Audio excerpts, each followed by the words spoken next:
Uma pesquisa realizada pela McKinsey mostrou que só 16% das empresas que investem em transformação digital têm obtido sucesso. E boa parte desse sucesso está relacionado com ter um CDO, uma pessoa à frente dessa operação, que seja resiliente, muito alinhada com o objetivo estratégico da companhia e muito visionária. E isso já entrega muito sobre quem é o nosso convidado de hoje. Então pega o seu café e vem para a conversa.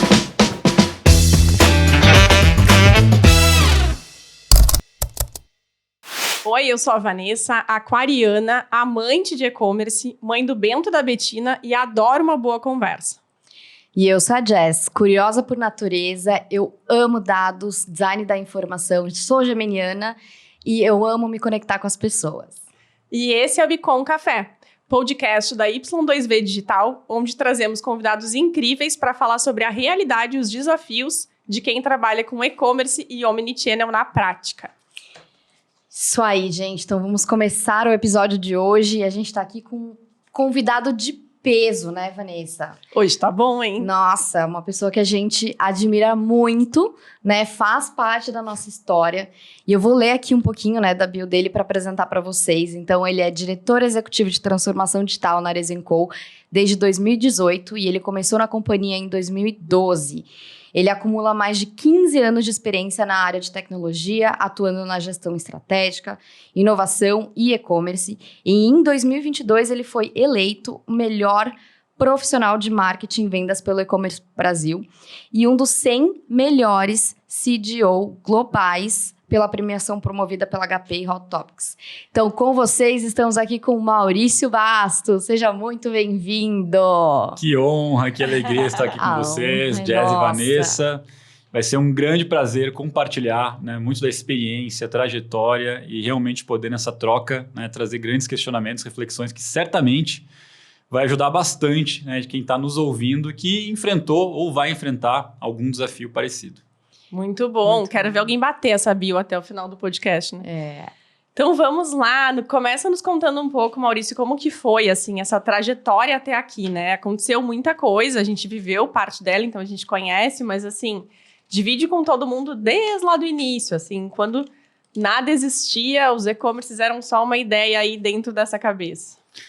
Olha, muito bom, boa pergunta. Se eu voltar, né, bastante para trás, eu quase vou cair aí nos meus primeiros anos, por assim dizer, de internet. E acho que daí que nasceu um pouco da minha paixão e minha conexão com o digital. Muito antes, né, de profissionalmente me envolver com isso. Então, desde muito pequeno, eu era bem ligado ao tema. E acho que devo muito disso ao meu pai, porque geralmente naquela época, né, voltando aí para anos 90, se tinha um computador em casa, né, não tinha um por pessoa, vocês devem ter vivido isso também. Sim, com certeza. E geralmente ficava no quarto dos pais ou ficava na sala, né? E no meu caso, ficava no meu quarto, que no caso era criança, né, que tinha ali 8 anos em 95. Então, isso me permitiu, né, mexer, fuçar e realmente adquirir uma paixão pela questão da tecnologia. E aí, algum tempo depois, né, naquele até mesmo ano, mais ou menos por 95, tinha um curso chamado aqui em Porto Alegre, né, Explorando a Internet, da antiga NuTechNet. E aí meu pai me levou nesse curso, eu tinha 8 anos, e eram só adultos, eu era a única criança. E eu fiquei mais fascinado e eu comecei a pensar como que eu posso criar alguma coisa e colocar nessa tal de internet. E aí eu criei a minha página sobre o meu time de futebol, o Grêmio, na época, acho que foi a primeira página. E eu criei no Word e falei, tá, agora como que eu tiro isso do Word e eu coloco isso na internet? E aí eu fui estudar, fui aprender, né? E alguns anos depois, não muitos, uns 4 anos depois, eu já tinha meu primeiro site. E era um site pessoal, com uma série de aleatoriedades. E numa época da internet, que a internet era muito engraçada. Então, todos os sites eram iguais, né? Você entrava, tinha aquele letreiro, né? Passando. Um lettering, dizendo, seja bem-vindo ao meu website. Uma música, as páginas em construção. Tinha o carinha com a picareta, o carinha lá batendo, martelando. Ó, essa página está em construção. Uma música, que eram os famosos MIDs. E tinha um contador na página, que todo mundo via o contador, né, de fluxo. E tinha ainda um livro de assinaturas, não sei se vocês lembram, que era o famoso guest book. Então, você ia lá e assinava.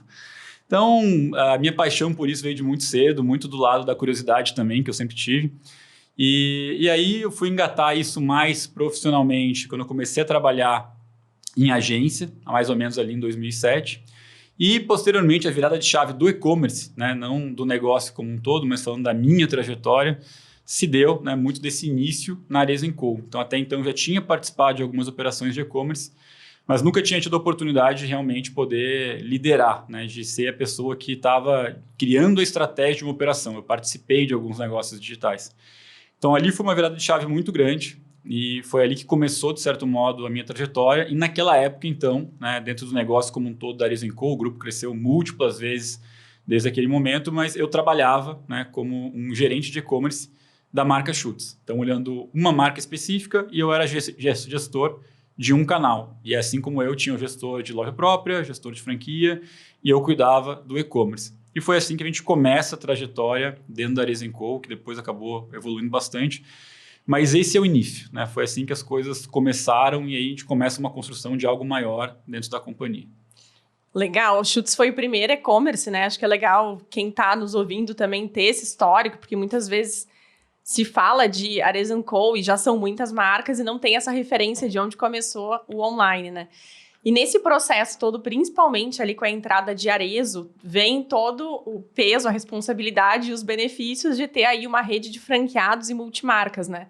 E isso trouxe, imagino, uma sobrecarga aí também de desafios no processo desses novos e-commerces, né? Como é que foi esse caminho todo? Legal, sem dúvida. Acho que primeiro, dando um passo antes, né, da consolidação, de certo modo, como uma plataforma atendendo múltiplas marcas, teve vários momentos bem importantes, né? E o primeiro é que, naquele momento que a gente começa a desenvolver uma estratégia, e acho que muitas empresas, de quem está de alguma maneira nos ouvindo aqui, ou em algum processo talvez, né, mais inicial, com diferentes níveis de maturidade, a parte digital do e-commerce não era uma prioridade dentro da companhia, né? Tinha até um mapa estratégico com luzinhas e o e-commerce naquele momento não era algo que era prioritário. Tinha muito receio, como ainda hoje, né, mesmo estando já, né, em 2023, ainda hoje eu entendo que existem receios, né, em relação ao conflito de canais, na questão de franquia que você falou, em relação a uma questão eventualmente de virar um canal só para escoamento de produto, né? Então um canal que não constrói marca, né, porque se vem muito de uma tese que marca você constrói no ponto físico,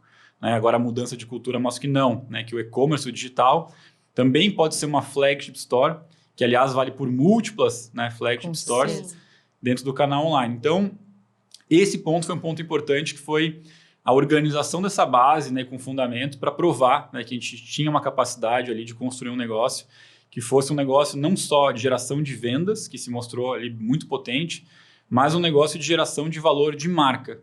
E esse foi o case da Schutz, de certo modo, para poder consolidar um pouco essa visão dentro do grupo e nos dar, né, uma carta branca para poder pensar maior, né? E acho que aí conecta muito com a minha história também, que eu ganhei um espaço, como eu sempre falo, para empreender, né? Então, mesmo dentro da empresa, eu realmente atuei como um empreendedor.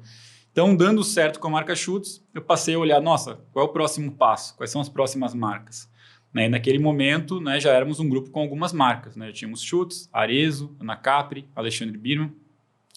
Então, a ideia era poder escalar realmente para outras marcas. Na Schutz, né, onde nós começamos, a gente começou, por assim dizer, num canal que tinha um pouco mais de abertura, pelo fato de que naquele momento a gente estava começando, né, um processo de expansão e abertura do canal de franquias. Então, o franqueado que entrava na rede sabia que já existia. Já tinha o e-commerce, né? Exatamente. Então, não era uma novidade, o franqueado já entrava sabendo que existia, embora poderia ter alguns receios. No caso de Arezzo, né, e aí vocês me acompanharam bem, Jess principalmente, até vou deixar quase você contar essa história aqui no meu lugar, você lembra bem. Aí, realmente, foi um momento que a gente teve que se preparar muito para entender como que a gente conseguia construir uma proposta de valor para o nosso ecossistema, né, e dentro dele, a nossa rede de franquias. E aí algo que não muda, né, que eu não deixei de acreditar, e muito pelo contrário, naquele momento já era uma convicção, e hoje eu tenho certeza absoluta dessa convicção, é que o canal online ele não é um fim por si só. Ele é um meio, né, e é um meio extremamente eficiente de conectar oferta com demanda. Então foi muito essa conversa, né, que a gente levou dentro desse processo aí de implantação, agora já falando do ano de 2015, no e-commerce da Arezzo, de criar um canal que ajuda a conectar os pontos da melhor forma. Ou seja, se eu tenho uma loja muito próxima de um cliente que tem o produto que o cliente quer, o online tem que simplesmente ser quase como um garçom de servir esse atendimento e entregar o produto para cliente. Então, acho que algo que pautou a trajetória, né, o tempo todo, e em Arezzo foi o fundamento de tudo isso, foi realmente, de maneira muito clara, firmar o nosso compromisso, que é cliente no centro, né? Então começa por aí. E a gente já via muito isso, né? Já tinha essa leitura muito clara de que eu tenho que construir experiência para o cliente. Se vai ter que mexer alguma coisa do canal, na regra, tudo isso a gente tem que ajustar depois, mas começa pelo cliente. E o cliente, naquele momento, já dizia, ó, a marca é uma, então eu quero ser atendido da mesma maneira, independente do canal. E foi assim até que eu comecei, né, o business case, que eu até revi esses dias, inclusive, em 2013, que eu começava a falar de uma escalada e eu dizia, ó, quando a gente pensa em e-commerce, para a Resenco, para esse nosso negócio aqui, não dá para não pensar em omni-commerce. Só que foram N os desafios para chegar até aqui, mas sem dúvida não teria sido possível sem a parceria, né, de toda a nossa rede de franquias. Então, os franqueados foram grandes parceiros, porque também tinham muitos receios, e a gente foi muito transparente. Acho que esse é o segredo para tudo nos negócios e na vida. Né, dizendo, olha, a gente não tem todas as respostas, não sei como a gente vai resolver algumas coisas ainda, mas claramente queremos, né, entregar a melhor experiência para o cliente e usar todos os benefícios, né, de sermos esse ecossistema com pessoas que conhecem muito bem localmente cada praça. Então, a gente não tinha todas as ferramentas do mundo, mas o pouco que de algum modo a gente tinha, a gente também já conectou com os nossos parceiros. Então, algumas coisas que a gente fez naquela época, a gente não tinha toda uma estrutura de dados, EBI, tão, né, bem organizada como hoje. Mas o que a gente fez foi, vamos pegar uma leitura, né, do que eu tenho de performance de venda de produto por praça. Então, por exemplo, Porto Alegre, né, o que está vendendo em Porto Alegre, quais são os produtos que eu tenho mais tempo de navegação na página, quais produtos mais convertem, qual a faixa de idade.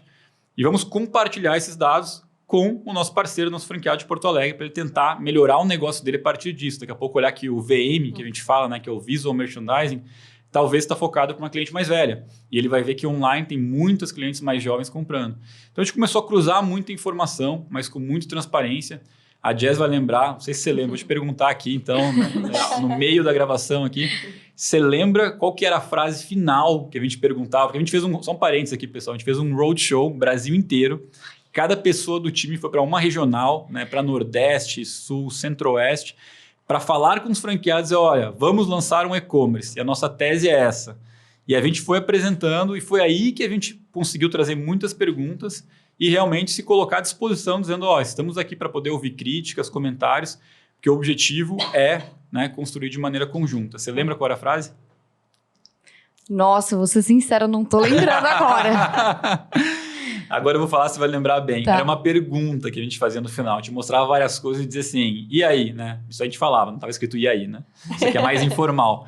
Mas perguntar assim, vamos juntos? Ah, Jazz veio lembrou, a frase, viu? foi, Lembrou. só precisava do gancho. Gente, a gente usa essa Mas até é hoje. isso. Hein? É, realmente, assim, obviamente, quando a gente tava com o projeto, a primeira coisa que eles pensavam, né? Nossa, é um canal que veio para competir com o meu, né? E nessas viagens que a gente fez, e a gente rodou o Brasil, né? A gente foi lá em várias praças falar com os franqueados, a gente realmente mostrava o quanto esse canal veio para somar, né? Para a gente chegar em mais clientes, além do que você falou do dashboard, que era super bacana, mas a gente tinha até como a gente compartilhava o avise-me quando chegar pela geolocalização com as lojas, assim, e foi assim uma primeira versão, a gente não tinha naquela época toda a robustez do Omnichannel, mas a gente já tinha pensamento Omnichannel, né? Foi muito legal a experiência. Exatamente. Ainda bem que eu apresentei Maurício como visionário, né? Porque isso era 2013 e a gente tem o próximo episódio, inclusive, fica a dica sobre o Omnichannel.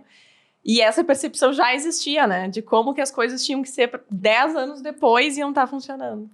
Muito bom, Vai. E agradeço pelo elogio, evidentemente, e acho que a grande questão, né, das provocações e de enxergar algumas coisas também, tem um risco nisso, né? Yeah. E acho que eu aprendi, se não me engano, foi até na Singularity, que estar certo, né, cedo demais, nesse caso não era cedo demais, mas estar certo cedo demais é igual a errar. É. Então, por vezes, né, você coloca todas as fichas em alguma coisa que assim vai acontecer mesmo, só que você age, né, vai na frente do espaço-tempo onde isso vai se materializar e aí realmente o negócio não vai dar certo. Que nem quem criou streaming de vídeo e tecnologias novas no início da internet escada. Era inviável, né? E muitas empresas quebraram, né? Depois viraram grandes plataformas, né? Surgiram outros negócios. E aí falando nessa linha, né, do olhar à frente, né, foi... e algumas coisas, pegando até uma relação com algumas pautas atuais, né, que nem metaverso. Eu tenho uma opinião específica sobre, não vou discorrer sobre isso agora, mas para mim casa com essa ideia de olhar talvez muito à frente, tentar trazer para o presente algo que está distante. Então acho que a gente teve algumas convicções relevantes, né, ao longo do tempo.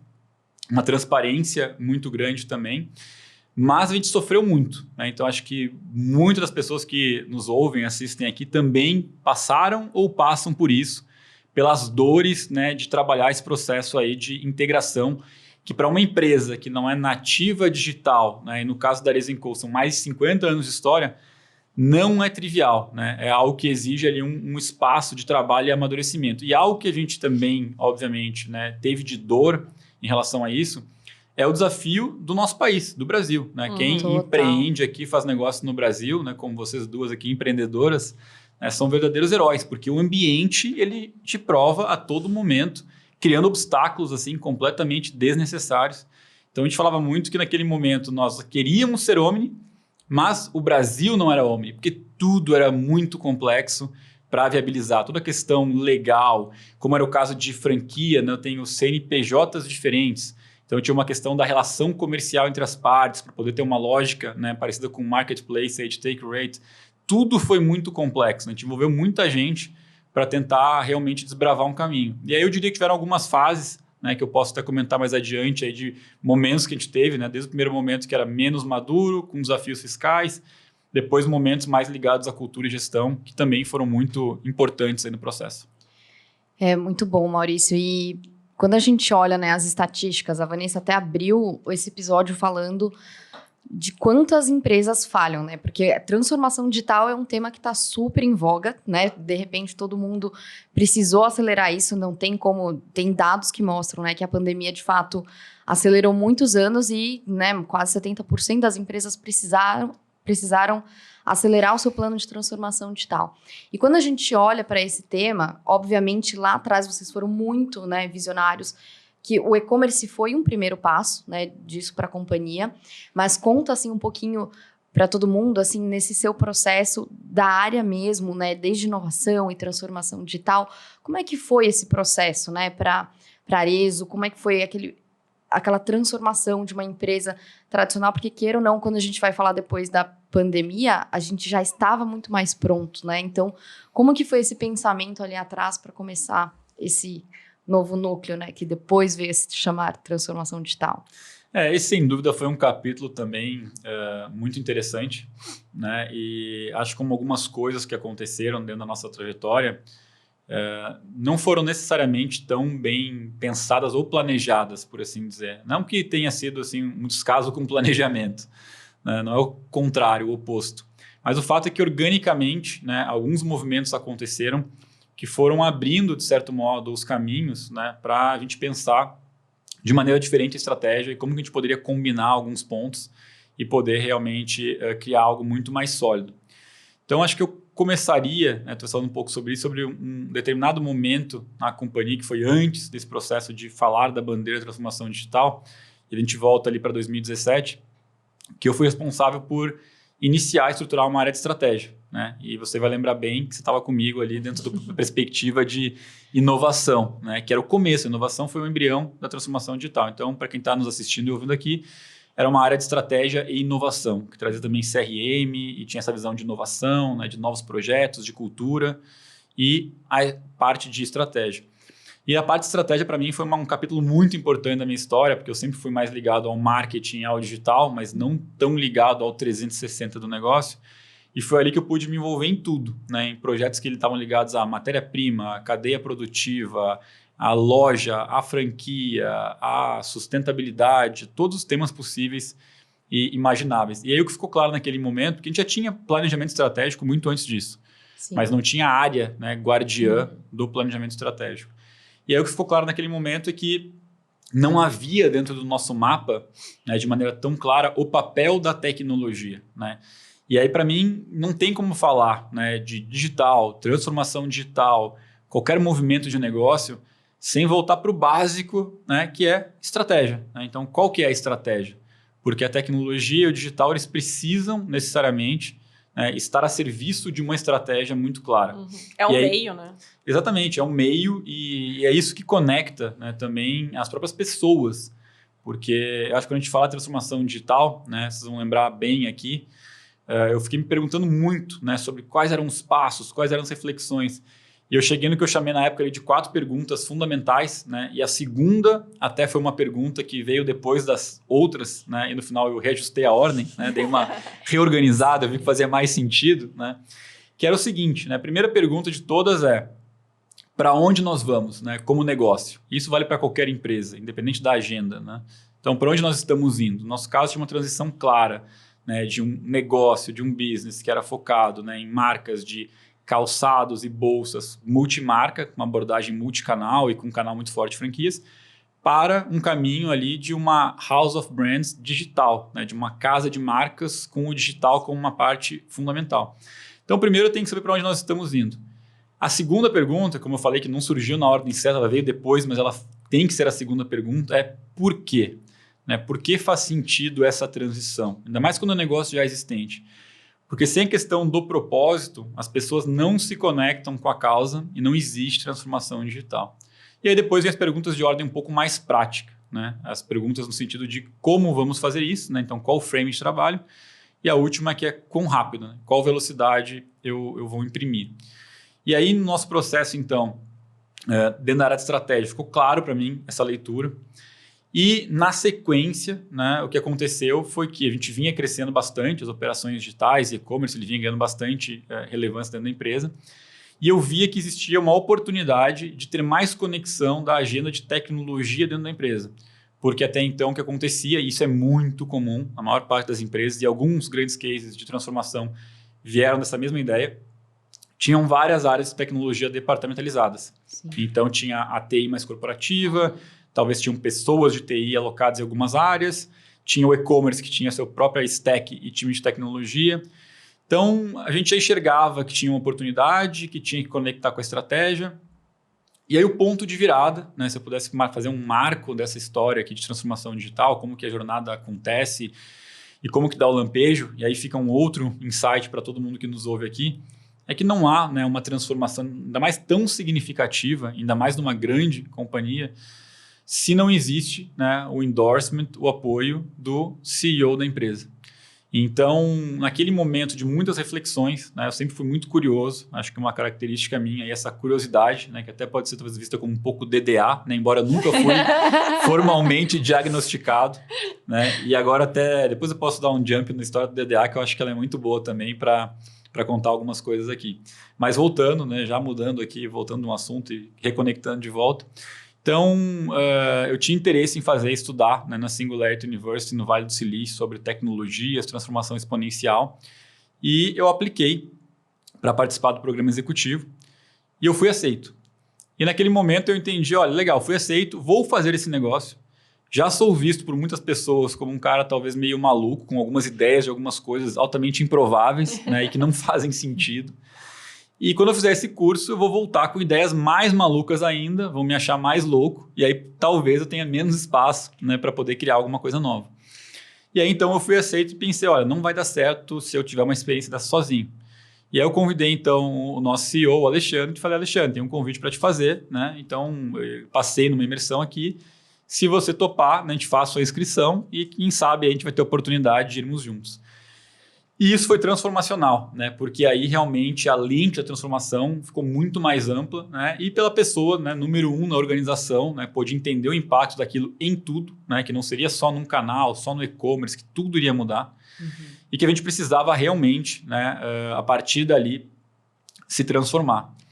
Então, isso foi um momento bem emblemático, né? Assim, abriu uma visão clara, né? Eu estava naquele momento, eu fui para este evento ali como um executivo de estratégia e inovação, eu não estava com essa perspectiva mais ampla de tecnologia.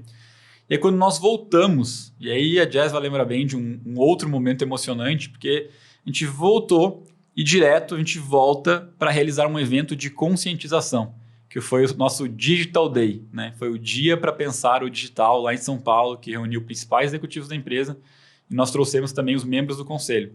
E a gente trouxe várias pessoas muito provocadoras para falar sobre isso, falar sobre o digital, num evento que foi muito legal, assim, a gente preparou. Foi muito marcante, né? Você lembra bem, né? E foi uma corrida também aí incrível para a gente fazer a viabilidade desse evento num tempo recorde. Foi muito legal.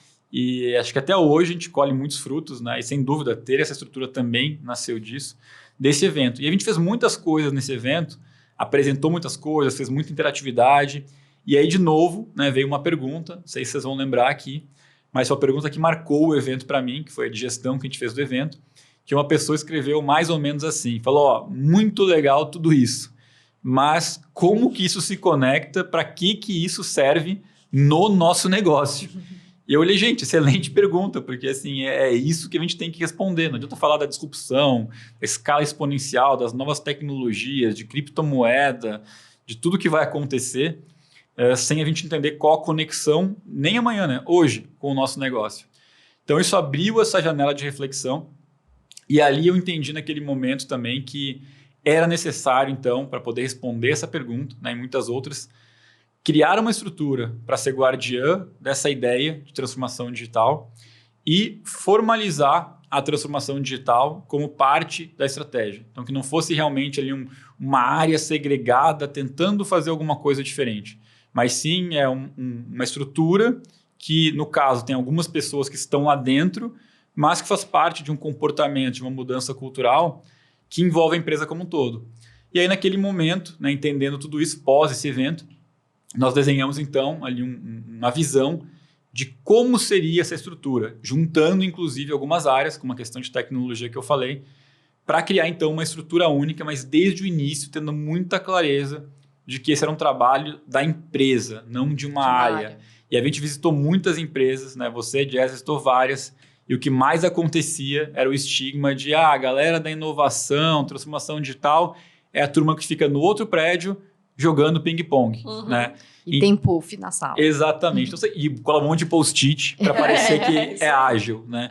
Então, assim, criam-se todos esses preconceitos e isso afasta muitas pessoas. Então, a gente tinha muito medo de criar mecanismos, estratégias, né, uma visão que afastasse. Então, a gente tentou o tempo todo reconectar todo mundo, por mais que às vezes parecesse distante de algumas realidades do negócio. Mas naquele momento, então, no mês de maio de 2018, a gente formaliza uma estrutura. E fala, ó, agora tem uma estrutura para isso. E aí um outro ponto, e aí assim, acho que tem alguns pontos interessantes dessa reflexão. Primeiro, né, não espere, né, para quem está nos assistindo aqui, ouvindo, não espere a sua empresa chamar você e dizer, olha, Jess, agora eu vou dar para você uma estrutura, transformação digital. Por favor, transforme a minha empresa. Não é assim que funciona, né? E isso vai do protagonismo de todos nós, né? Todo mundo tem a capacidade de poder montar algum plano, apresentar para um diretor, para um gerente ou até presidente da empresa, né? Em muitas empresas o CEO é muito acessível, né? Como é o caso na nossa, e apresentar uma tese, uma visão. Então, não veio uma caixa pronta, né? Nós apresentamos, amadurecemos e construímos. E eu tinha muito medo na época já, essa aqui é a segunda reflexão desse momento, em relação ao nome. Porque eu olhava, falar transformação digital é algo que, de um lado, pode afastar, do outro lado, como um amigo meu me ensinou uma vez, é uma terminologia grávida que a gente fala, porque assim, cabe tudo lá dentro, né? O que é transformação digital? Sim. E uma das primeiras coisas que a gente fez também foi dizer assim, o que é transformação digital para Arezzo & Co., sabendo que para cada empresa o significado pode ser diferente. E aí eu tinha alguns medos em relação a isso também, né? Porque era o que eu gostei, na verdade, no contraponto, é que era fácil de entender, dizer, tem tecnologia e vai mudar alguma coisa. Então, achei que era bom para aquele momento. Mas hoje, né, passado de alguns anos, eu até enxergo já um pouco diferente. Acho que o nome, por assim dizer, entre aspas, está velho, né, pelo menos dentro do nosso contexto. Não quer dizer para o mercado, né, para as organizações em geral.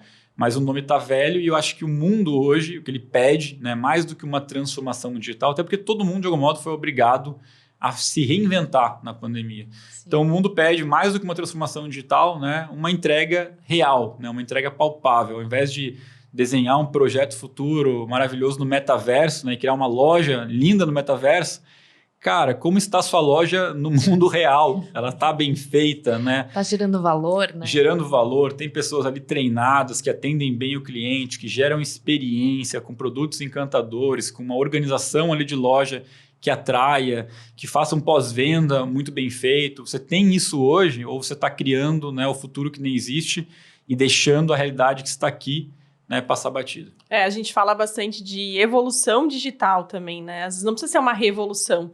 Normalmente não é, né? É uma construção e às vezes o transformação digital dá um pouco esse sentimento de que o negócio vai ser transformado. Para algumas empresas até né? Se cria um negócio do zero, mas no geral é uma evolução, né? Vai aos poucos ganhando um novo território e incluindo novas coisas na estratégia, né? Mas tu deu o gancho da pandemia, então vou aproveitar para te perguntar sobre esse momento, assim. Pra gente foi pessoalmente muito desafiador, né? Estávamos lá e acho que foi um momento para todo mundo de muita mudança, né? Do que se existia, né? Do trabalho presencial, da forma como as lojas físicas funcionavam, do papel que cada um dos canais tinha, tudo isso mudou muito. Mas falando, assim, de estrategicamente o que acontece nesse momento, assim, conta um pouco, porque eu acho que aqui é um podcast muito real, né? A gente quer falar das dores e falar das coisas boas. E a gente sabe que esse momento trouxe muito desafio, né? Como que organiza os times tomar decisão tão rápido, né? Que foi um dos grandes desafios, porque as coisas mudavam do dia para a noite. Como que isso aconteceu? Teve coisas que mais te marcaram aí nesse momento de pandemia? Olha, foi sem dúvida um momento de muito aprendizado para todo mundo, né? E foi um momento de muito desafio, né? Onde o mundo ficou de ponta cabeça, né? Da noite para o dia, tudo que nós tínhamos aí como verdade, né? Simplesmente caiu por terra e isso balançou todas as estruturas, né? E aí falando muito de vida real, né? A gente está aqui para falar da vida real, dos bastidores, da cozinha, né? Não daquilo que é só o que aparece, né? Que é bonito, por assim dizer, né? Tem toda uma parte, né, de retaguarda ali que as coisas estão acontecendo. A gente teve muitos aprendizados, muitos, inúmeros, né? E eu gostaria de compartilhar, então, alguns. Então, acho que talvez o primeiro deles, né, é em relação a uma leitura de cenários, né? Então, acho que fazer uma leitura de cenário constante, né, e de maneira antecipada também é muito importante. Né? E naquele momento eu consegui realmente ver, né, agora, óbvio, olhando de fora, como diferentes empresas reagiram àquele momento. Sim. E no nosso caso, né, assim, no dia 6 de março, eu lembro exatamente, a gente já estava discutindo, acho que era até um final de semana, discutindo, olha, vai mudar tudo e a gente precisa realmente reinventar o negócio. No dia 8, a gente já estava realmente sentados com uma sala de guerra para fazer uma transformação. Alguns dias depois, né, já estávamos todo mundo operando em home office, áreas que eram impossíveis, né, de concepção de produto, atendimento ao cliente, né, que tem as PAs, toda a estrutura, tudo foi reinventado. E algumas empresas com quem eu falava diziam, olha, a gente está tentando entender ainda o que vai acontecer, será que isso aqui é grave mesmo? E a gente estava agindo. Então, acho que o primeiro ponto, e um dos artigos que nos guiou bastante naquele momento, que era um artigo da Bain & Company, era um guia prático, um playbook de como agir, como o CEO deve agir com o coronavírus. E se procurar na internet, vocês vão encontrar, é brilhante, né? Ele dava o passo a passo do que tinha que ser feito. E uma palavra que me marcou muito, que ele dizia naquele momento era, né, nesse artigo, né, a wait and see approach is a non-starter. Então, assim, esperar para ver, né, pagar para ver o que pode acontecer, o que será que vai ser essa pandemia, você nem começa, né, você já perdeu o jogo. Então, acho que o melhor momento para tomar algumas decisões difíceis acaba sendo aquele momento em que a decisão, não há convicção absoluta na decisão, porque você está tomando uma decisão na frente. Quando você tem certeza, nossa, tem que home office, não sei o que, tem tecnologia, tem que botar o vendedor lá com um app que vende remoto, é porque já aconteceu. Né?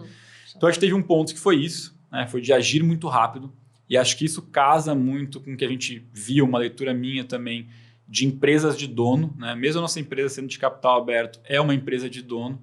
Então, tem muito embasamento num livro bem legal, que é a Mentalidade do Fundador, né? Que é foco na linha de frente, obsessão no cliente, né? Ter uma missão ousada. Então, muito foco no caixa. Então, tudo isso, né, fez com que algumas empresas agissem mais rápido, né, do que outras. Então, acho que esse é um ponto de mentalidade de dono, foi algo que prevaleceu bastante também. Um outro ponto importante, e eu sempre faço esse contraponto, saiu uma matéria depois na pandemia, quando a gente conseguiu ter bons, excelentes resultados e se reinventar, contando como que a Arezzo & Co, né, subiu na árvore antes do tsunami. Então, tem esse lado do agir rápido, mas eu diria que o mais importante, né, não foi o agir rápido, foi que muito antes, né, eu falei já agora de algumas coisas de 2018, e eu vou contar um episódio de 2019, a gente já estava amplamente falando, né, de tecnologias e de digitalização do varejo. E aí teve um evento emblemático, né, que Jessa estava comigo no palco, inclusive, que foi em maio, né, pós-data do Dia das Mães, com os nossos franqueados. E naquele momento, então, a gente faz um Digital Retail Day, né, que é o digital para o varejo. E apresenta tudo, né, de ferramentas que nós tínhamos, então, para digitalizar a loja. e parecia meio desconectado, porque as lojas estavam vendendo muito, com resultados gigantes. E a gente falando de tecnologia para link de pagamento, para conexão de estoques. Então parecia uma conversa de maluco em algum nível. E a gente batia muito na tecla. Mas pouco tempo depois, né, isso ninguém tinha como prever a velocidade, né, mas o fato é que era uma tendência à digitalização, a gente precisou ativar as ferramentas e elas já estavam prontas. Então, claro que a gente remodelou, acelerou, mudou a maneira de atuar, mas já havia uma base. E aí, acho que colocando mais um ponto aqui em termos aí de aprendizados também, que para mim foi muito importante, mais 2 aqui, né? Vou dar uns de brinde aí, de bônus. Vai. Vamos lá. Um outro aprendizado foi conversar com as pessoas, né? Assim como a gente está conversando agora. Então, a gente começou a marcar muitas rodadas para conversar com executivos de empresas de pesquisa, com CEOs de outras empresas, fazer um grupo de trabalho, um grupo de conversa com várias pessoas que todos nós aqui, né, conhecíamos, tínhamos contato para dizer, ó, o que o fulano X acha deste momento, o que Y acha. E a gente foi falando com todo mundo, então isso ajudou a formar uma opinião mais ampla no momento de muita incerteza. Então, conversar com as pessoas, ouvir, pegar diferentes opiniões é sempre muito válido e todo mundo pode fazer, né? Seja com executivos, seja com seus clientes, né? Ouvir seus clientes, liga para o cliente, pergunta, né, o que está acontecendo, o produto, gostou, não gostou, como eu posso melhorar, né? Só ligar, não precisa ter método, planilha, é uma conversa humana, né? Mundo real. Então isso é muito importante. E o outro insight para mim também que foi emblemático, que nesses momentos de crise, né, eu acho que são muito relevantes, que foi uma remodelação da maneira da empresa trabalhar. Naquele momento a gente falou, ó, separa para o lado aqui a estratégia, né, a estratégia global da empresa, ela não existe mais neste momento, está aqui congelada, on hold. E agora a gente vai gerir a empresa com micro batalhas, criar algumas batalhas, né, muito claras, específicas, e a gente vai segmentar as pessoas nessas batalhas. E aí foi um movimento ali que naquele momento a gente fez, né, e aí dentro do meu time a pessoa tocava, independente da área que era, ela assumia uma batalha. Ah, eu sou o diretor de tecnologia. Não, agora você não é mais. Agora você é o responsável por venda omnichannel. Pronto, esse é o seu desafio. Esquece o resto. É isso que você tem que fazer. Então a gente simplificou um pouco, colocou essas micro batalhas e eu usei muito o lema ali, o emblema, né, de uma história que é meio clássica nos filmes aí de guerra, que assim, quando a guerra acontece, todo mundo vira soldado. Não, mas eu era professor. Não, mas agora é guerra. Agora você é soldado também, porque a gente tem algo maior acontecendo.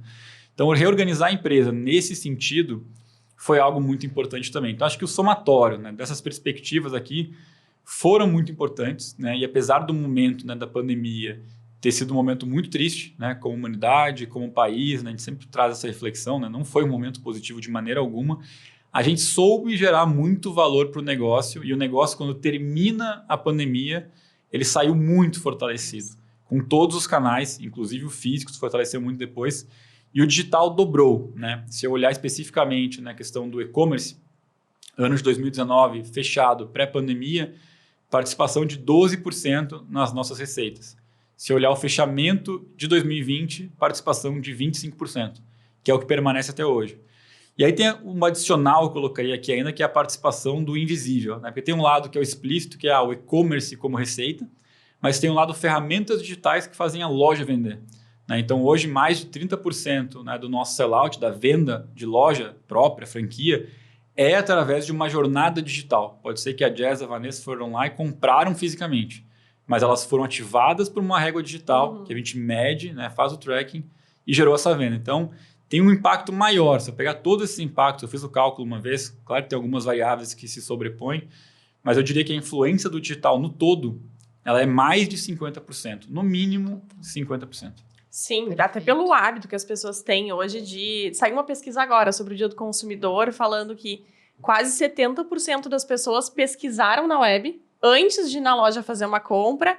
Então, como esses canais são complementares e essa influência vai ser cada vez maior, né? Porque a pessoa está pensando as duas coisas ao mesmo tempo sem nem perceber mais.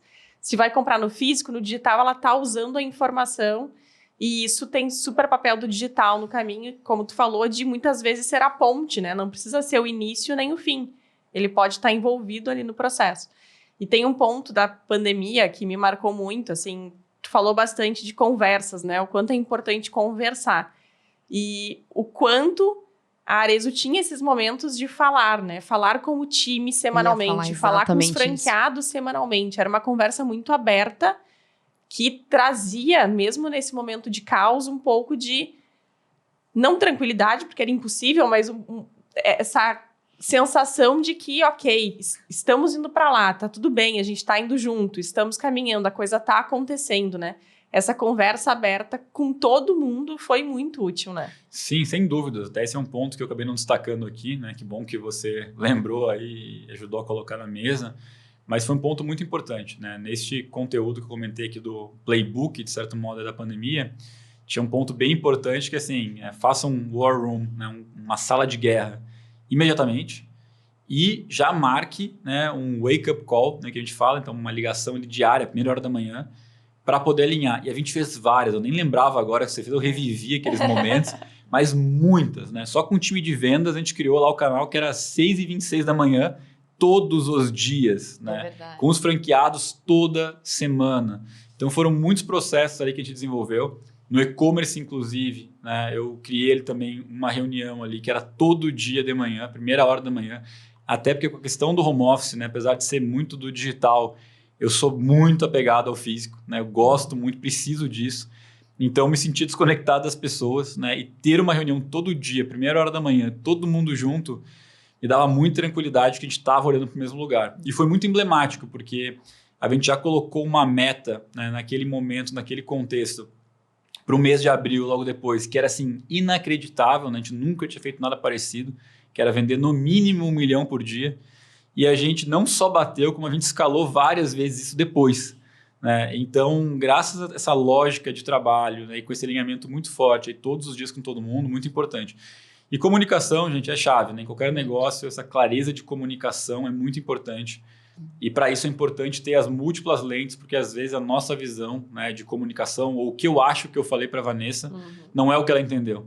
Né? Então, falar com ela, depois pedir para ela daqui a pouco falar o que ela entendeu, aí perguntar para a Jess o que ela acha que a Vanessa entendeu, tudo isso ajuda a formar uma opinião, né, uma clareza em relação a um plano de ação, uma estratégia. Também acho que é um ponto bem relevante. Tinha inúmeros canais abertos, né, que eram feitos para a gente fazer comunicado para a empresa inteira. Então, a gente que estava desse lado realmente no momento de tanta incerteza, a gente conseguia ter ali um mínimo de segurança e saber que a gente estava, né, batalhando muito, mas que a empresa tinha um norte, apesar de todo o cenário, né? Foi muito importante. E agora, Maurício, falando de um outro momento, né? Acho que para quem está ouvindo, a gente já falou, né, de algumas marcas do grupo, mas são muitas marcas, né? Vale a pena a gente mencionar aqui, porque talvez nem todo mundo saiba, algumas marcas já nasceram no grupo, outras foram fusões e licenciamentos, enfim. Então, eu vou ler aqui porque são muitas mesmo, né? Então, a gente tem aí Arezzo, Schutz, Ana Capri, Alexandre Birman, Vans, Co, que é o grupo Reserva, Oficina Reserva Inc., Troques, Zezemol, que é a plataforma de marketplace, a Bal, Carol Bassi e recentemente também a Vicenza, né? E faltou um ainda, Jess, que foi a Paris, Texas. Super, verdade. Que é o recente, né? Que é o nosso primeiro recente. M&A internacional também. Então, realmente são múltiplos negócios mesmo, só cresce. Verdade. Então, conta um pouquinho também, esse é um outro desafio, né, cultural aí da empresa, em relação a... Acho que a primeira foi a Vans, né, que foi o direito de licenciamento ali em 2019, talvez, que já foi, assim, um primeiro desafio de fazer um certo merge aí de cultura. Então, conta um pouquinho para o pessoal, assim, sobre vários benefícios que tem, né, em relação à fusão das empresas, quanto a gente consegue ter essa sinergia de processos, enfim, e como que é esse desafio mesmo de pegar, às vezes, marcas que são tão diferentes, né, culturalmente, para conseguir trazer todo mundo, assim, para essa mesma sinergia ainda, né, mantendo a autenticidade de cada marca. Bom, acho que a gente tem vários desafios, né, e oportunidades nesse sentido. O movimento, sem dúvida, né, o da Vans foi a primeira experimentação, por assim dizer, de um movimento de integração de um novo negócio, através de um licenciamento, né? A gente começa a operar a Vans aí em janeiro de 20, então foi engraçado também, né? Desafiador, porque a gente começou a operar no ano da pandemia. Foi muito perto, né? verdade. Num ano bem, bem difícil. E trouxe muitos aprendizados. E acho que tem algumas questões importantes aqui, né? E de novo eu volto para um dos primeiros pontos da conversa, da estratégia. Então, entender como que as coisas casam com a estratégia. Né? Então, a Vans foi extremamente importante, né? Por ser uma marca muito forte, lifestyle, tem como core product, né? A questão do calçado, que é algo que a gente domina muito, né? Então isso foi bem relevante. e a gente entendia que tinha muito valor para poder agregar e expandir e montar modelo de franquia, que também é nosso domínio. E em 2020, através de uma aproximação nossa, né, com o Grupo Reserva, houve então um M&A que foi o maior deles, né, foi a grande virada. E ele tinha uma tese, de novo, estratégia, uma tese muito clara de aumentar, né, o nosso mercado endereçável. Porque a grande questão é qual o tamanho do meu negócio hoje, qual o tamanho do mercado, quanto eu consigo capturar. Né? É tão simples e tão complexo, né, tão difícil quanto isso. E aí a gente tem um domínio muito grande já do segmento aí de calçados e bolsas, né, segmentação AB. E ao entrar no vestuário, a gente expandiu no vestuário premium, né, classe AB, a gente expandiu aí a capacidade, o tamanho de mercado endereçável, mais aí de 3,5 vezes, 4 vezes no mercado total potencial aí de mais de 40 bi. Então, essa era a lógica, né, dessa tese. E é muito importante essa clareza porque, de acordo com o negócio, com o movimento, eu posso ter teses diferentes. Né? Eu tive recentemente esse ano na sede da Amazon em Seattle, falei com vários executivos, né?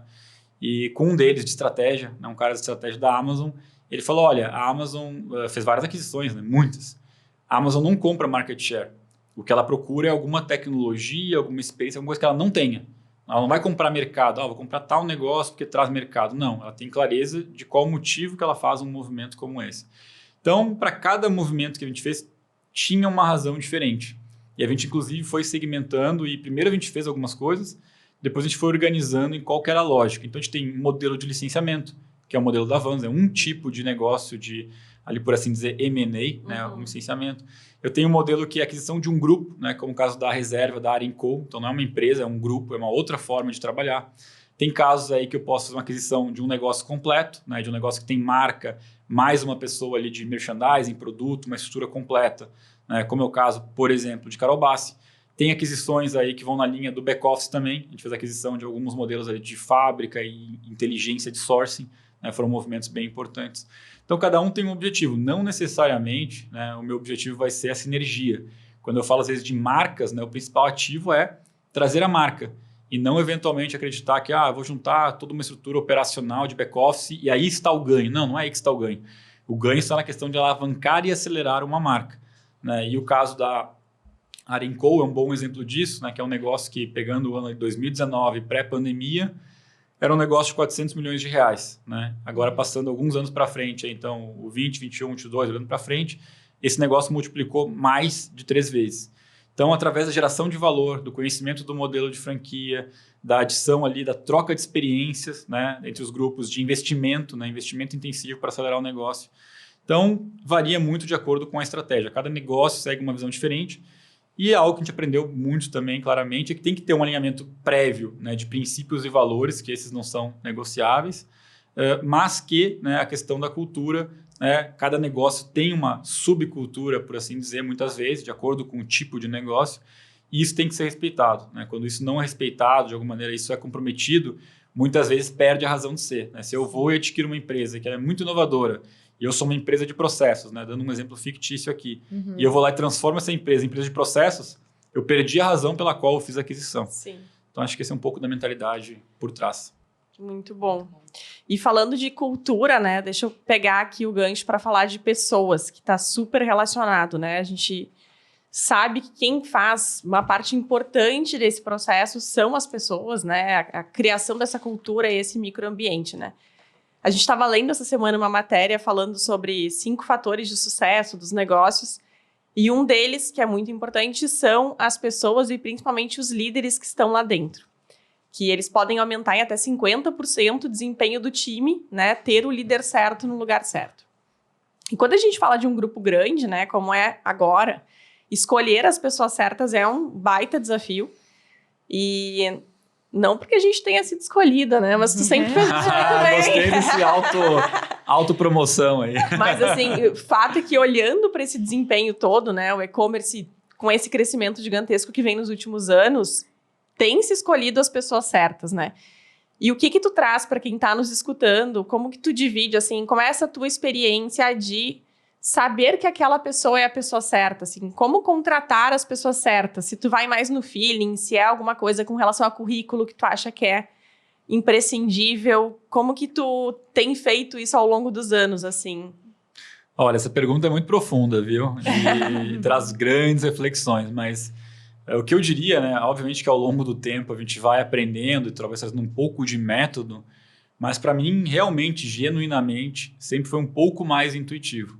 E aí tem uma questão para mim que sempre foi muito clara de conexão, né? Então, citando um caso específico, né, que eu vivi, né, e aconteceu, estamos aqui hoje, né, o caso da Jess, foi eu assistir uma apresentação dela, uma palestra, quem quiser procura aí no YouTube, vocês vão achar. Né? Mas nesse dia o Maurício também estava dando palestra, então também procura aí, não, gente.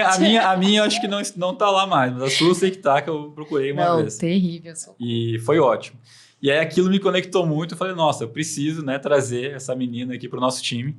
E realmente aí ia ser uma conversa muito engraçada e maluca também, porque a Jess estava numa outra situação, não estava procurando nada, a gente conectou e aconteceu. Eu pedi um sinal e de repente cai na minha caixa de e-mail o e-mail do Maurício, entendeu? Foi assim. Posso contar então como aconteceu? Pode, conta aí. Que foi, gente, naquele nível da quase aleatoriedade, né, das forças do destino, porque eu gostei, né, e falei, quero de alguma maneira tentar trazer ela pro meu time.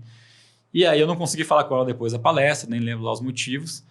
E eu falei assim, como é que eu vou entrar em contato? E na época eu acho que não era tão forte o LinkedIn, ou sei lá, que não era tão fácil de achar as pessoas. Sim. E eu pensei, tem uma chance, eu acho que é tentar nome.sobrenome, @e-mail da empresa que trabalha e vou escrever. Não foi nem no meu e-mail pessoal, foi na cara de pau. E aí, cara, acontece, né? Acontece. E aí eu mandei esse e-mail, né? E aleatoriamente, como a Jess falou, ela tinha pedido um sinal. Nossa, foi naquela E o e-mail chegou, semana. né? Então tudo se conectou. Então, acho que esse ponto é um ponto muito importante, mas o que eu colocaria de algum aspecto, né? Acho que a gente tem dois lados, pelo menos duas vertentes claras aí no processo aí de contratação ou, né, de desenvolvimento de uma pessoa. Tem um lado, por assim dizer, soft, né, que são habilidades mais ali de fit de cultura, de maneira que a pessoa se relaciona, conversa, fala, trabalha em equipe, etc. E o lado técnico, né? Fato é que o lado técnico pode ser desenvolvido. Né? O lado do perfil da pessoa também pode evoluir, obviamente, todos podemos. Mas é um pouco mais difícil, né? Ali realmente são características mais intrínsecas, né, da pessoa. Então, acho que fundamental, eu diria, é a questão da integração do lado ali mais soft skills, né, de ter uma conexão, realmente ali algo mais profundo, de você entender que a pessoa tem a mesma maneira de jogar, né, como você enxerga. E do lado técnico, claro, essas habilidades casam com o desafio que você tem hoje, mas olhar muito para frente também, né? Porque muitas pessoas se baseiam no currículo, mas o currículo só fala o que a pessoa foi no passado. E não o que ela vai ser no futuro. Então, acho que isso, de certo modo, aí foram fatores importantes para mim. E Maurício sempre foi expert, né, tirando a gente daquela... Mas realmente, gente, um time de super estrelas, né? E acho que todo mundo que está ouvindo aí, que é gestor, Maurício deve estar passando por um momento muito difícil também, né? Tem até um estudo da McKinsey que saiu que no ano passado, isso que infelizmente, né, o brasileiro é um dos funcionários mais desmotivados do mundo, né? A gente está abaixo da média global aí e a gente realmente vê essa movimentação de muitas pessoas frustradas, né? E a gente que sempre trabalhou lá na Arezenco, apesar de sempre ser muito intenso e desafiador, acho que tem uma palavra que pulsa na Arezenco, que é paixão, né? A gente sempre esteve muito, né, conectado ao que a gente estava fazendo, enfim. E como é que você... Vamos ver se você tem uma resposta para isso também, né? Mas como é que você mantém isso? Você sempre trouxe ótimos profissionais, mas como é que você mantém o seu time motivado, com brilho nos olhos, que a gente sempre enxergou, né, em toda a equipe lá? Legal. Então, o que eu acho, né? Como é que eu enxergo, de certo modo, né? Acho que, de novo, voltando um pouco em algumas coisas que a gente já falou, eu acho que uma clareza em relação, né, para onde estamos indo e o nosso propósito como time, né? Ou o propósito da organização, ou o nosso propósito aqui mesmo como equipe, né? Então, talvez quem esteja ouvindo ali fala, o propósito da empresa é meio complexo, uma coisa mais dura, mas como time a gente tem propósito, né? Pô, esse ano eu quero encantar X clientes, eu preciso fazer tantas vendas para uma meta, eu quero criar uma experiência única que as pessoas vão falar nas redes sociais. Então, a gente tem isso como time. Então, acho que poder sempre criar algumas coisas claras, né? E ter esse alinhamento, quem está no time quer fazer, é algo relevante. Depois, quando você começa a juntar também pessoas, né, de alta performance, elas querem mais pessoas que também entregam alta performance. Sim. É verdade. É aquela brincadeira do código de cultura que a gente falou lá da Guerra dos Clones, trazer mais Ataque aos clones. mais pessoas parecidas. E aí tem algo que um dia que eu refleti sobre isso, né, sem também talvez muita técnica, mas uma coisa mais intuitiva, eu de algum modo cheguei numa visão de um acrônimo que eu entendo que resume bem um pouco de como eu enxergo, né, e acho que tem funcionado. Que eu resumi assim, na sigla, né, que é DAR, né, DAR. Então, o que eu acho? Né? Tem que ter um desafio. Né? Se as pessoas não têm desafio, não sabem para onde vão, naquela história de qualquer caminho serve, então tem que ter o desafio. Né? Então, as pessoas têm que buscar essa superação. Né? Isso você vê em qualquer esporte, qualquer coach de algum esporte, tem muita questão do desafio. Né? Então, acho que é o primeiro ponto. Mas não adianta dar o desafio se não tem o segundo ponto, que é a autonomia. Então, eu dei o desafio, mas agora eu vou ficar intervindo, não vou deixar a Jess fazer, vou perguntar, eu vou duvidar do que ela está... Não, calma. Né? Dê o desafio, traga autonomia. E até muito do que se fala hoje em times ágeis, agilidade, etc., descentralização, tem a ver com autonomia. Então, aqui é mais intuitivo, mas então você colocou o desafio, agora dá autonomia para a pessoa poder realizar. E o último, né, para fechar esse ciclo, que é o R, né, que eu enxergo, é a questão da recompensa. Né? Então, assim, a pessoa foi lá, fez, se desafiou, teve autonomia, entregou, ela tem que ser reconhecida. E aqui eu não falo especificamente, recompensa financeira. Né? Faz parte, obviamente, também é importante, mas o reconhecimento de poder valorizar, né? Dar um feedback positivo, entender como a pessoa gosta, né, de algum modo, de ter um feedback, se é público, individual, agradecer, bater palmas, né? Cada um tem o seu modelo. E daqui a pouco dá até outras oportunidades que podem ser para outras áreas, laterais, enfim, mas que é um novo desafio. Então, acho que esse ciclo, né, para mim, sempre fez muito sentido. Acho que é um pouco aí de como eu enxergo uma ferramenta, por assim dizer, uma metodologia aí by Maurício, que eu acho que tem funcionado. Gente, já viram aí, anotaram? Porque essa daí é uma teoria essa é boa, essa é boa. Muito bom, muito bom. E falar em metodologias de Maurício, eu falei muito sobre tu ser visionário, né? Para mim, realmente é a característica mais marcante. Como que tu te mantém atualizado? Alguma dica de o que as pessoas podem fazer, assim? Algum site, alguma coisa que tu tem no teu dia a dia que te mantém conectado?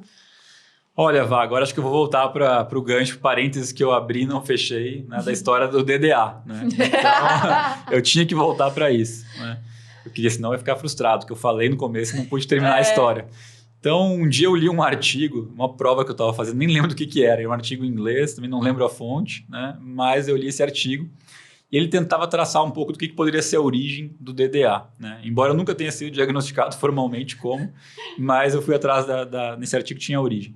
E ele dizia que tinha muito a ver com os primórdios, né, da humanidade, né, em que os homens, na época das cavernas, enfim, né, num tempo muito remoto, tinham que estar muito atentos a tudo que acontecia ao redor, porque eles poderiam ser atacados e morrer, né, a qualquer instante. Então, de certo modo, surge nessa questão cognitiva de eu não estar 100% talvez focado e conectado com um tema só, mas estar com o olhar muito aberto, percebendo tudo.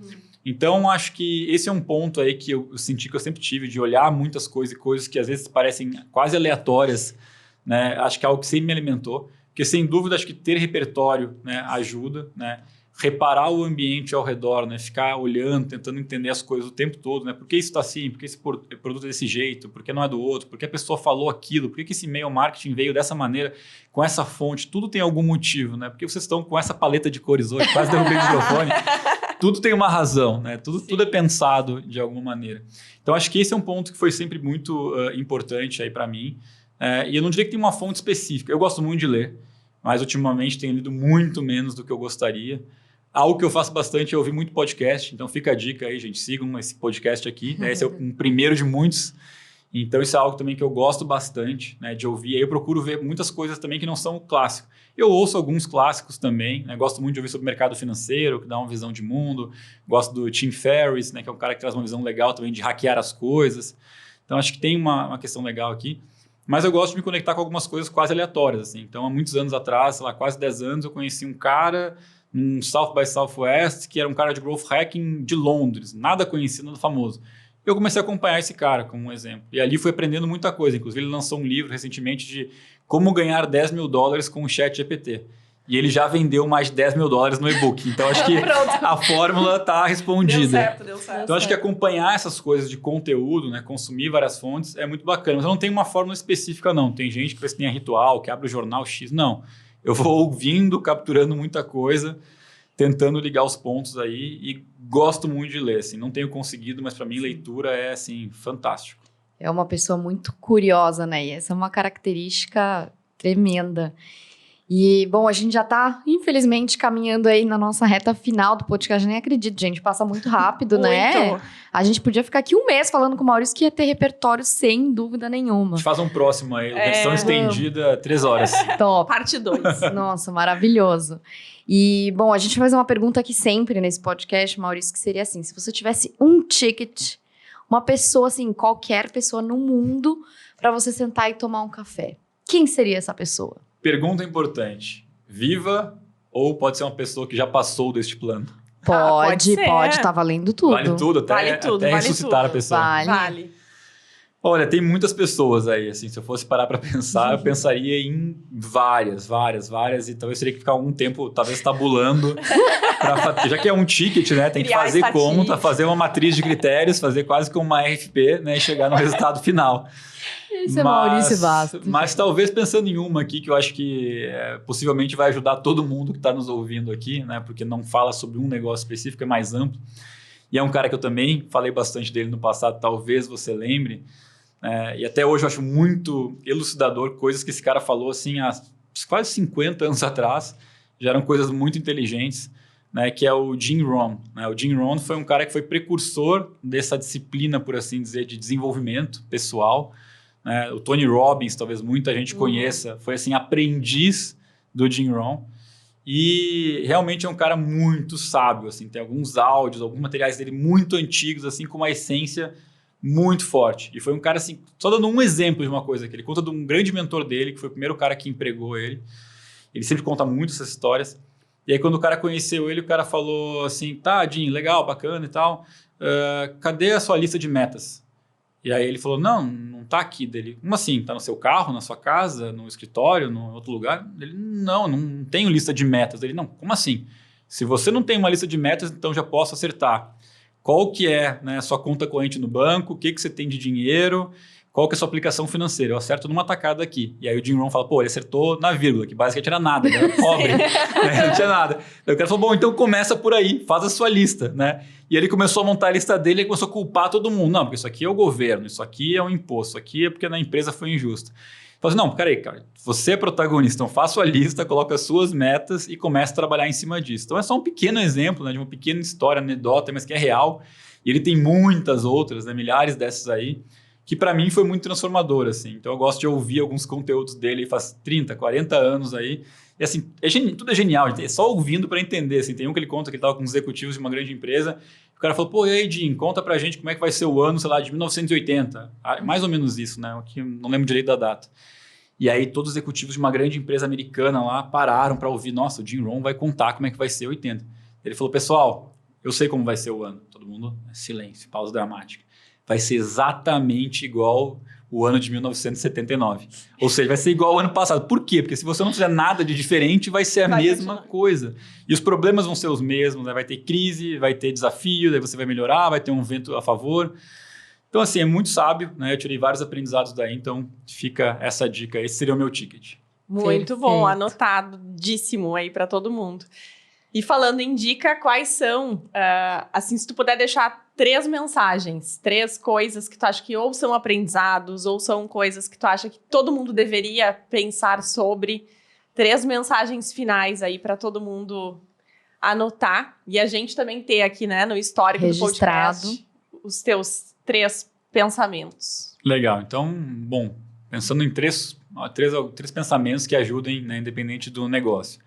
Acho que o primeiro deles é uma expressão que a gente ouviu uma vez, né? Jess estava junto, Jess estava em todas, né? Ouviu tudo, participou de tudo, viveu tudo.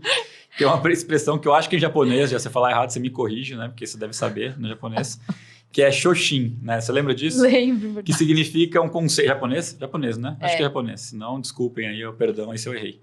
Que significa mente de principiante, né? Então, ter a mente aberta como uma mente de um principiante, como de uma criança, assim. Isso para mim é fundamental, assim. E várias vezes na vida eu vi algumas coisas assim que foram bem marcantes para mim. Tipo, um CEO de uma empresa estava num evento e começou a falar com um cara, quando eu olhei, aquele cara é um estagiário no evento. E o CEO sério, olhando, aprendendo. Então, assim, cara, a gente pode aprender, né, com todo mundo. Então, ter a mente aberta, mente principiante, eu acho que é algo super importante. Né? Acho que um outro ponto, né, que eu falo uma outra visão aqui, uma outra dica, por assim dizer, sobre liderança, que para mim foi transformacional, é a questão de cultura. Né? Muitas vezes falam assim, o que é cultura? É o jeito de ser e fazer.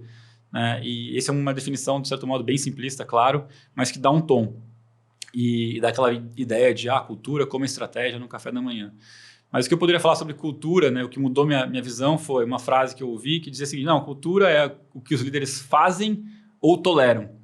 E o fazem, para mim, entre aspas, foi fácil de refletir, óbvio, porque assim, é liderar pelo exemplo. Né? Todo mundo, de algum modo, entende isso. Uhum. Mas o toleram não é simples, porque é você realmente tomar atitudes em algumas situações que você é mais confortável, né? Mais simples você ficar numa posição ali sem intervir, sem criar um mal-estar, do que realmente poder, né, ser um pouco ali mais duro ou tomar uma atitude mais importante. Então, para mim, isso é bem importante também.